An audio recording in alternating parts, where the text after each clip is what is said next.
Team India head కోచ్గా VVS Laxman రాబోతున్నారా? ప్రస్తుతం క్రికెట్లో ఈ ఆసక్తికరమైన చర్చ జరుగుతోంది.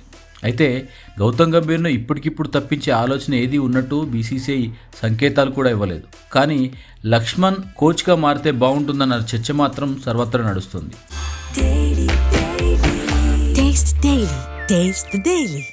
గంభీర్ కాంట్రాక్టు 2027 వరకు ఉంది. అయినప్పటికీ భారత క్రికెట్ భవిష్యత్ నాయకత్వం పైన చర్చ జరిగిన ప్రతిసారి లక్ష్మణ్ పేరు తెరపైకి వస్తుంది. వివిఎస్ లక్ష్మణ్ టీమిండియా తదుపరి హెడ్ కోచ్గా బాధ్యతలు చేపట్టేందుకు ఆసక్తికరంగా ఉన్నట్టు తెలుస్తోంది. బీసీసీఐ ఆయన్ను అజిత్ అగర్కర్ తర్వాత చీఫ్ సెలెక్టర్ పదవికి కూడా పరిశీలిస్తున్నట్టు కథనాలు వస్తున్నాయి. అయితే లక్ష్మణ్కు మాత్రం హెడ్ కోచ్ పదవిపైన ఆసక్తి ఉన్నట్టు తెలుస్తోంది. లక్ష్మణ్ బలం కేవలం ఆయన స్కోర్ కార్డులో కనిపించే గణాంకాల్లోనే లేదు.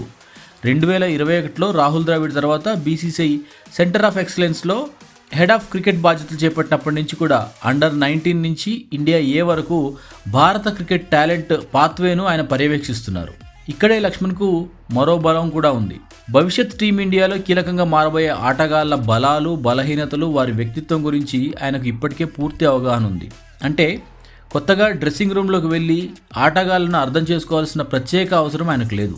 కేవలం డెవలప్మెంట్ కోచ్గా మాత్రమే కాదు, లక్ష్మణ్ ఫలితాలు కూడా తీసుకొచ్చాడు. లక్ష్మణ్ను సాధారణంగా యువ ఆటగాళ్లను తీర్చిదిద్దే కోచ్గా చూస్తారు. కానీ సీనియర్ టీంతో ఆయన సాధించిన ఫలితాలు కూడా అంతే ముఖ్యమైనవి. రాహుల్ ద్రవిడ్ లేదా గౌతమ్ గంభీర్ అందుబాటులో లేని అనేక సందర్భాల్లో బీసీసీఐ పలుమార్లు లక్ష్మణ్ను స్టాండ్ ఇన్ కోచ్గా నియమించింది. ఇప్పటి వరకు 7 ఇంపార్టెంట్ అసైన్మెంట్లలో లక్ష్మణ్ బాధ్యతలు చేపట్టగా 6 సిరీస్లను భారత్ కైవసం చేసుకుంది. మొత్తం ఆయన కోచ్గా వ్యవహరించిన 30 అంతర్జాతీయ మ్యాచ్ల్లో 22 మ్యాచ్లను భారత్ గెలుచుకోగలిగింది. లక్ష్మణ్ యొక్క ప్రశాంతమైన నాయకత్వము, ఆయన వ్యక్తిత్వ శైలి ఆయన ప్రత్యేకత.